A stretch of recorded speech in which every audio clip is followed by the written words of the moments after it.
Now we're going to put a quick pause in my personal story and talk a little bit more about how do you know that you're the gender that you are.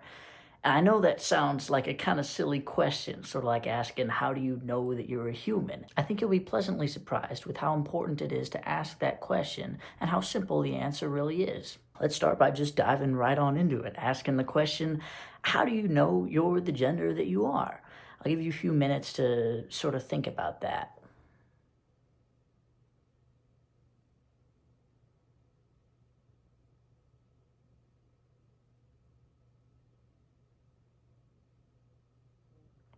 You might be thinking it's something along the lines of you just never had to question it, or like it's what the doctor and my family told me I am, and it's what I look like. It's the body parts that I have that just make sense. I think those are all pretty logical answers right there. But then I'm going to ask you to go a little bit deeper. What if the doctor told you something was wrong? Or what if something changed and you didn't have those body parts? Or you remember the hypothetical situation where what if everything changed overnight?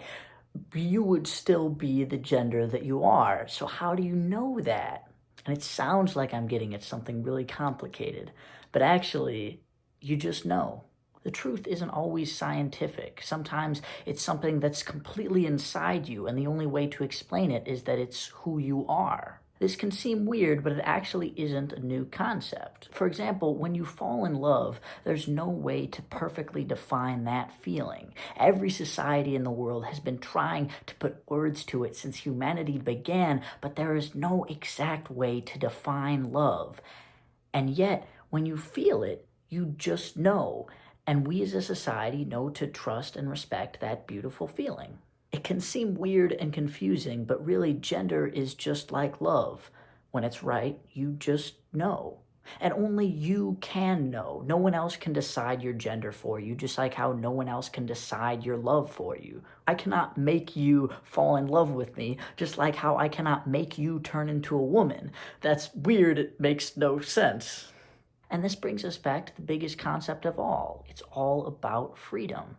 Just like how you deserve the freedom to love who you love, you deserve the freedom to be the gender that you know you are. For most people, this is really easy, which is awesome. Most men have known they were men since the day they were born, and most women have known they were women since the day they were born, and that's fantastic. I never want that to have to change for you. There's a big word that gets thrown around a lot in this context: indoctrination. Indoctrination means the process of teaching a person or group a set of beliefs without thinking about them. We hear indoctrination used a lot to describe people who are in cults because they aren't allowed to question or think deeply about the things they're told to believe.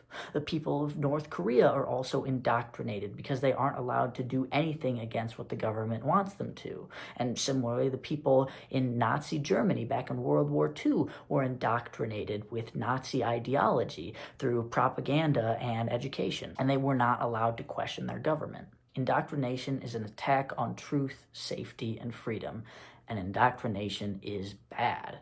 The best way to avoid indoctrination is to ensure that everyone has the freedom to question and think deeply about their own choices. I was never indoctrinated into being transgender because I never even saw anything about it on movie, news, TV, social media, and I didn't even learn anything about it in school.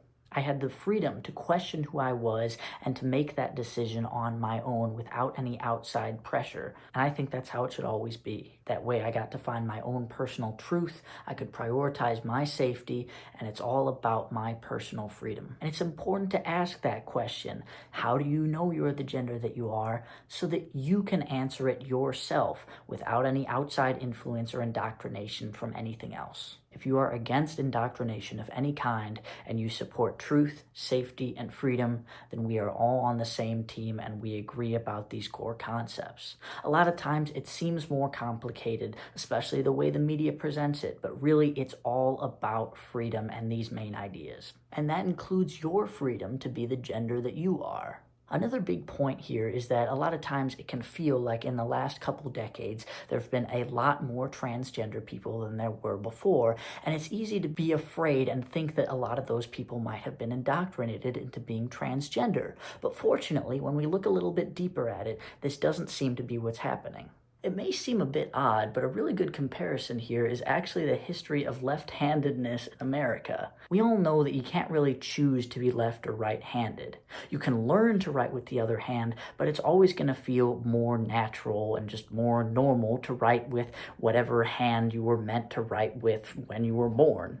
As you may know, and as some of you may remember, people used to be punished for being left-handed up until about the mid-1900s. Of course, back then, no one wanted to say that they were left-handed because if they did, they'd be punished and ostracized. So for a long time, only about 3% of people said that they were left-handed. From about 1910 to 1960, people stopped being punished so much for being left-handed. So more people started saying that they were left-handed, because why not at that point? And yeah, look at how this graph just goes straight up.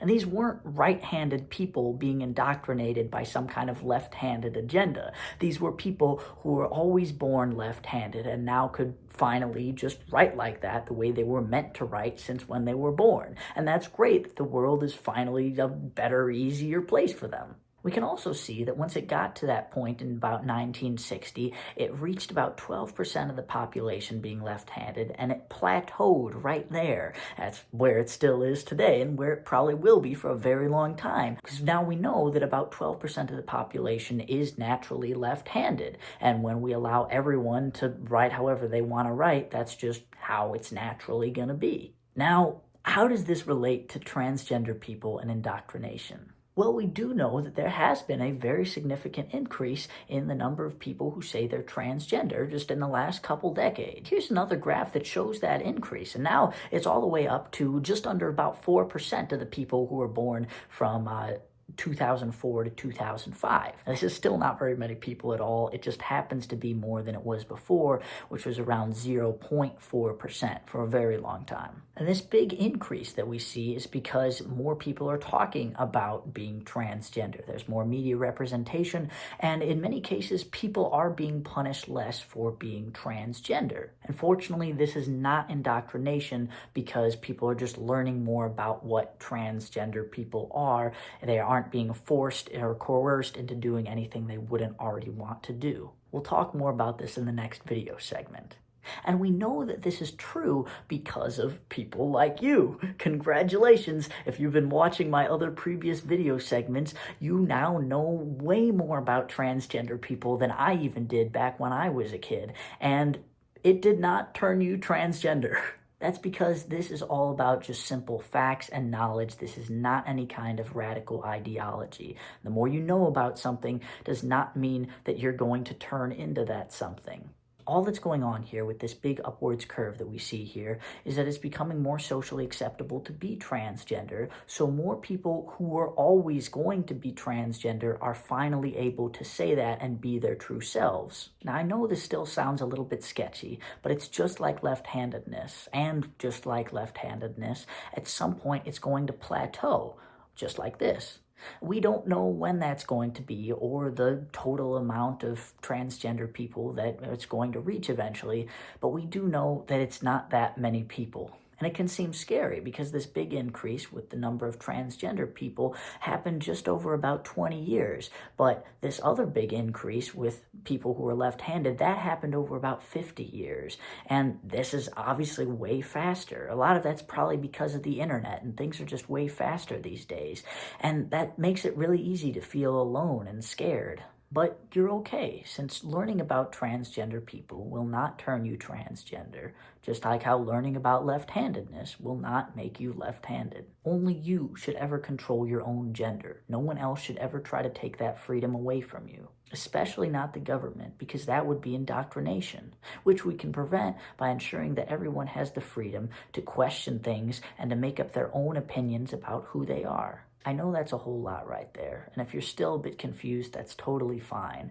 I might be able to help answer some of your questions in the next couple video segments if you'd like to keep exploring, but if you really got some burning questions, feel free to put them down in the comments below, because I know this is a very important topic.